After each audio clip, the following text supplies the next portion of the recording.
comme ça ici. OK, donc bonjour tout le monde. Donc, on est dans la section 4.3. Donc, la section 4.3, hein, ça, c'est bien certain qu'on va parler toujours de la variation d'enthalpie. On veut toujours aller chercher, dans le fond, le delta H. On se rappelle hein, que le delta H, c'est loin un peu, là, parce qu'on avait vu ça avant le temps des fêtes. Ça s'appelle la variation d'enthalpie. Donc, c'est écrit ici, là, variation d'enthalpie. Et le but, c'est que l'enthalpie, c'est l'énergie qui est dégagée ou absorbée là, pendant la réaction. Nous, on va voir qu'il va y avoir 4 manières. Regardez, là, vous les avez ici. Là. 1, 2, 3, 4 manières pour aller chercher le delta H, la variation d'enthalpie. On va en avoir 2 dans notre chapitre qui est présent, donc le chapitre qu'on est en train de faire présentement, qui est le chapitre 4. Puis on va en avoir 2 autres dans le chapitre 5. Comme j'avais dit là, au début du chapitre 4 et 5, c'est comme ensemble. C'est comme un gros chapitre. On les a divisés donc en 2 pour pas que ça soit trop là, intense là, pour les examens. Puis, mais sauf que le but, c'est que c'est vraiment d'avoir, avec le chapitre 4 et 5, d'aller vraiment chercher au complet toutes les méthodes pour aller chercher le delta H, la variation d'enthalpie. Puis là, vous allez dire, mais quoi ça sert ça, aller chercher donc la variation d'enthalpie? Bien, le but, c'est de savoir si notre réaction, elle est exothermique ou si notre réaction, elle est endothermique. Fait que ça veut dire hein, que pendant notre chapitre 4 et 5, bien, on va avoir besoin de toutes nos notions donc, du chapitre 4 pour poursuivre donc, le chapitre 5.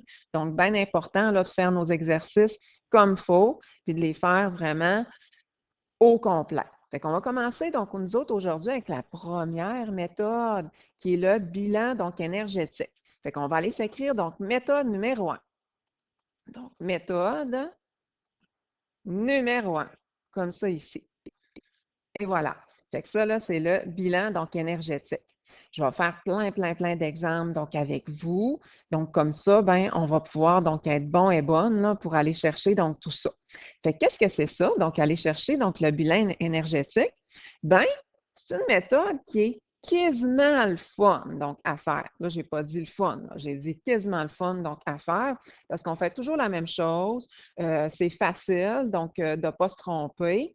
Puis à la fin, ben, on sait tout de suite donc notre réponse. Notre réponse, elle est juste. C'est une méthode, là, encore là, pour aller chercher donc le delta H, qui est vraiment efficace, puis qui est théorique, parce qu'on va faire des méthodes aussi un peu plus donc expérimentales. Fait que faire le bilan énergétique, moi, je compare ça un peu à faire le bilan financier. C'est dans le fond. C'est comme si on voulait savoir, ben, combien j'ai d'actifs, comment j'ai de passifs, là, admettons, là, dans mon compte. Bien, c'est un peu le même principe. Donc, avec là, les molécules, avec les réactions chimiques, on veut savoir, ben, hein, au niveau des réactifs, au niveau des produits, ben, l'énergie qui est dégagée puis absorbée, j'ai-tu plus d'énergie qui est dégagée ou j'ai plus d'énergie donc qui est absorbée? Fait que tout dépendant, donc, à quoi que j'arrive à un signe positif ou négatif, bien, ça va pouvoir me dire finalement si la réaction est endothermique ou exothermique. Fait que le but, c'est faire le bilan, je vais vous demander de souligner ça, entre l'énergie qui est absorbée pour briser donc les liens. Parce que nous autres, là, quand on veut défaire les réactifs, il faut briser donc les liaisons. Puis aussi faire le bilan entre l'énergie qui va être dégagée.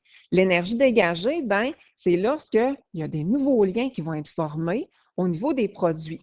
Fait que le but, c'est de faire la différence entre l'enthalpie des produits puis l'enthalpie des réactifs. Parce qu'on se rappelle, hein, la variation donc d'enthalpie, donc c'est l'enthalpie des produits moins l'enthalpie donc des réactifs. C'est comme faire, admettons, là, la variation de température, là. Tu sais, c'est la température finale moins la température donc initiale. Donc, c'est un peu donc le même principe. Même donc affaire. Il y a 2 règles donc à respecter. On va aller les souligner, donc ces règles-là. Mon Dieu, j'ai la quête. Mais ces règles-là, je vais vous les expliquer donc au fur et à mesure. Fait que vous pouvez peut-être aller souligner là, qu'est-ce que j'ai déjà souligné. Donc, on se rappelle hein, que pour briser des liens, ben c'est sûr qu'on va utiliser donc le signe plus. Puis, pour former des liens, on va utiliser donc le signe moins, parce que, tu sais, le signe moins, ben c'est sûr que c'est exothermique. Puis, le signe plus positif, ben c'est endothermique. En passant, moi, je vais toujours vous donner, on écrit toujours, un petit tableau, donc comme ça. Ce tableau-là, vous allez l'avoir à la fin de l'année, vous allez l'avoir donc pour l'examen.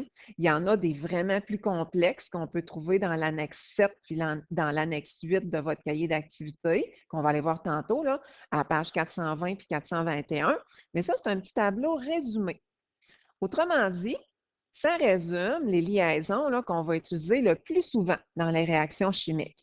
Regardez bien, les scientifiques, eux autres, ils ont déterminé que pour briser ou former une liaison oxygène-oxygène double, ben, ça prend 498 kJ par mol. Admettons, une liaison HH, ben, pour former ou pour briser donc cette liaison-là, ben, ça prend 435 donc, kilojoules donc aussi. Ah, fait que dans le fond, là, on sait chacune des liaisons, mettons dans une molécule de sucre, là, si je la brise, bien, quelle énergie qui va être dégagée? Si je forme une molécule de sucre, je vais pouvoir aller chercher aussi. Donc, l'énergie donc, qui va être absorbée donc, pour former ça. Moi, je m'en vais dans mon cahier d'activité. Je vais aller vous montrer, donc dans le fond, dans l'annexe, vous aussi, vous allez prendre donc votre cahier d'activité donc bleu, comme ça, donc ici. On va aller prendre donc l'annexe 7 qui est à la page donc 420. Puis, on va aller voir ensemble l'annexe 7 et 8, juste pour vous montrer là, que toutes les liaisons qui existent au monde, on les a donc de regrouper là, dans notre annexe. Regardez bien. L'annexe 7 là, est un peu bizarre, donc comment que ça marche, mais c'est facile. C'est comme un peu en géo, là, quand on veut savoir la distance là, entre deux villes, c'est un peu le même principe ou les tables de multiplication, admettons. Admettons, si je veux savoir une liaison H. Ben, regardez. H, c'est 435, donc kilojoules, là, pour former ou bien pour briser ce lien-là. Admettons, je ne sais pas. On a chlore-oxygène. Fait que là, je m'en vais oxygène. Ah, le chlore, il ne marche pas ici. Fait que je vais y aller oxygène, comme ça, et chlore. Ah, regardez, 205. Fait que, tu sais, je prends là, la colonne du chlore, je prends la colonne de l'oxygène, je m'en vais ici, donc entre les deux, puis hein, ça me donne donc l'énergie finalement là, qui est dégagée ou absorbée pour former cette liaison-là dans une molécule. Ça, là, l'annexe 7, c'est pour les liaisons simples. Là, vous allez me dire, bien, quand est-ce que je vais savoir que c'est une liaison simple ou une liaison double? Bien, moi, je vais vous le dire. Puis l'annexe 8, à la page 421, toujours à la fin de votre cahier d'activité, bien, ça, c'est toutes les liaisons doubles et triples qui existent. Il n'y en a pas d'autres qui existent. Fait que ça, admettons que je vous demande carbone-carbone, liaison triple. Hey, regardez, liaison triple, hein, c'est sûr qu'il y a plus d'énergie d'emmagasiner dans une liaison triple, là. C'est bien plus fort. Fait que c'est 835. Fait que vous allez avoir donc ces annexes-là, en tout cas. Mais ça, c'est notre tableau, le résumé de tous ceux, là, des liaisons là, qui sont un peu plus communes.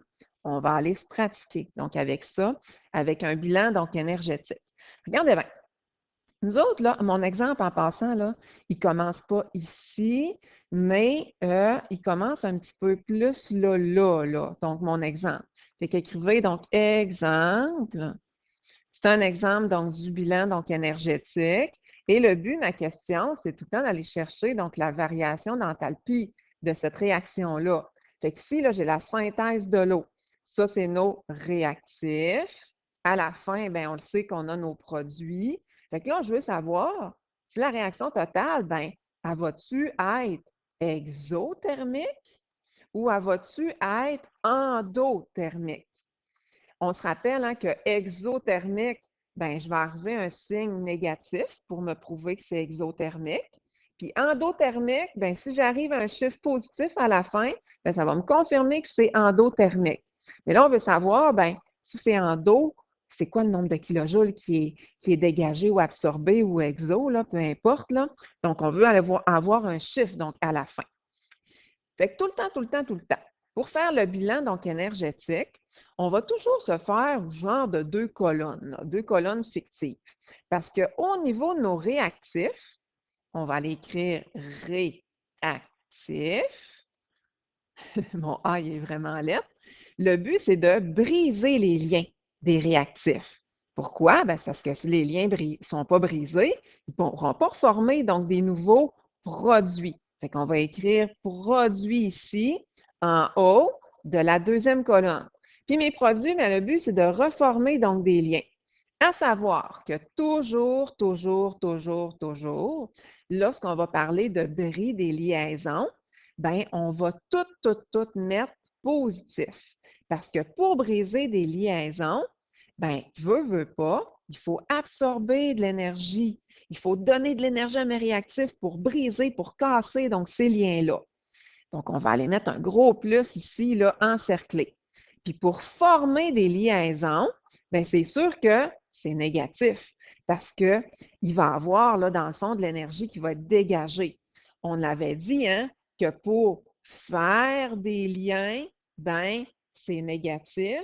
Puis pour défaire des liens, pour absorber de l'énergie, donc c'est positif. Fait que c'est comme notre bilan financier, là. On veut savoir, je vais-tu avoir plus d'actifs ou je vais avoir plus de passifs? Je vais faire la différence, donc, entre les deux. Bon, là, on va aller s'ajouter des petites choses avant, là, pour commencer. Une liaison HH, hydrogène-hydrogène, ça, c'est un lien simple. Moi, je vais toujours vous le mettre. Puis la liaison oxygène-oxygène, c'est un lien double. Mettez des petites lignes comme ça. Puis lorsque j'ai une molécule H2O, bien, c'est des liens simples qu'il y a entre l'oxygène, là, finalement, là, puis l'hydrogène.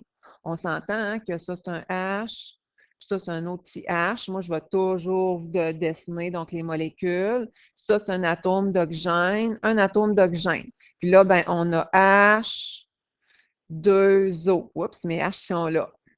Donc, H2O ici, comme ça.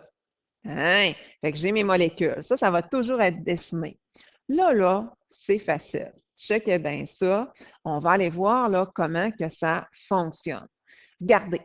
Fait que moi, je vais commencer avec les réactifs. Ah, ben j'ai une liaison HH à briser. Là, je m'en vais dans mon tableau, donc qui est plus haut. Tiens, moi, je vais revenir là. Vous pouvez me suivre là pour aller voir un peu. Là, je cherche HH. HH, je l'ai ici. Fait que regardez bien, une liaison HH 435, donc kilojoules. Fait que là, je vais pouvoir revenir donc de l'autre côté. Je vais aller écrire que ma liaison HH, ben, veut pas, pour la briser, il faut que j'absorbe 435 kilojoules. Après ça, j'ai une liaison OO, mais double. Fait que je vais dans ma page d'avant, je vais aller chercher donc dans mon tableau, je peux aller dans mon annexe 7 ou mon annexe 8 aussi. Puis là, je regarde, liaison OO, ben non, elle ne marche pas, elle est simple. Liaison oxygène double, ACL. Fait que 498. Fait que je retiens ça, 498. Je vais aller écrire ça. Donc, une liaison, donc OO, c'est 498.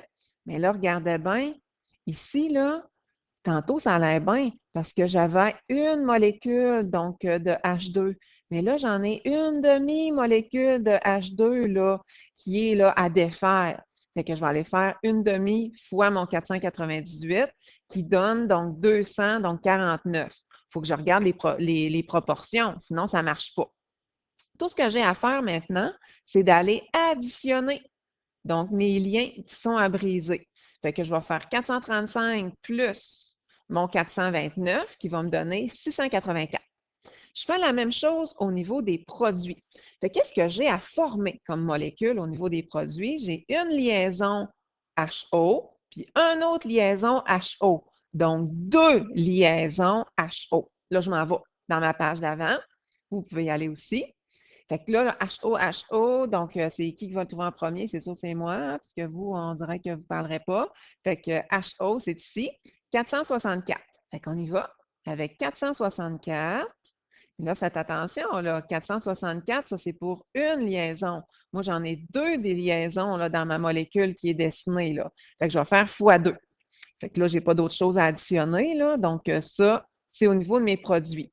N'oubliez pas que toutes, tous les chiffres au niveau des réactifs, je vais les mettre positifs, parce que moi, je veux défaire les liens. Puis tous les chiffres au niveau des produits, je vais les mettre négatifs. Puis là, ben, quand que je fais le sous-total, ben, ici, ça donne 928, ici, ça donne 684. Puis tout ce qui va me rester donc à faire avec les deux, c'est d'aller chercher la variation donc d'enthalpie.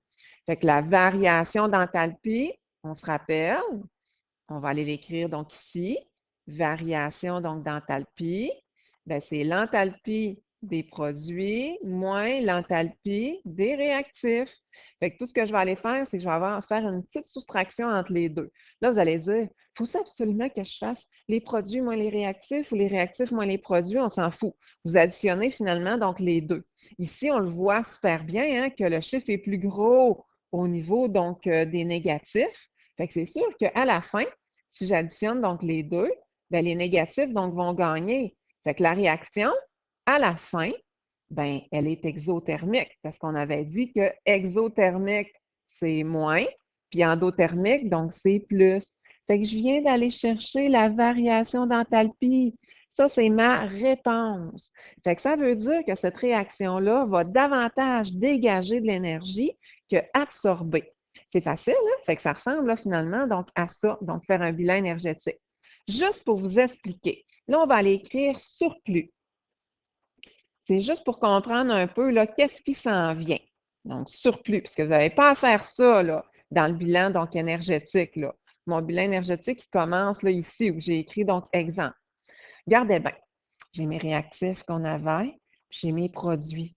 Fait que dans le fond, là, qu'est-ce qui s'est passé? C'est que, oh, regardez, là, on avait donc nos réactifs. Je vais vous descendre ça ici. Regardez bien le lien, là. Nos réactifs, pour briser les réactifs, il a fallu procurer à la réaction 435 kJ pour briser la liaison HH, puis 249 kJ pour briser la moitié d'une liaison, donc O2. Fait que quand que je brise des liens, il y a de l'énergie qui est absorbée. Mais pour reformer mes produits, et boba, il y avait 928 kJ qui ont été dégagés. Fait que je ne sais pas si vous avez vu, il y a davantage d'énergie dégagée que d'énergie donc absorbée. Fait que quand que je fais la différence entre les réactifs et les produits, ça c'est l'enthalpie des produits, ça c'est l'enthalpie des réactifs, bien, la différence entre les deux, c'est la variation d'enthalpie. Fait qu'on voit que, oh, ça descend finalement, la variation donc d'enthalpie. Fait que c'est un peu ça là, qu'on va comprendre là, au fur et à mesure là, que les chapitres donc, vont avancer. Fait que ça ressemble à ça. On va aller terminer donc l'enregistrement, comme ça. Puis là, ça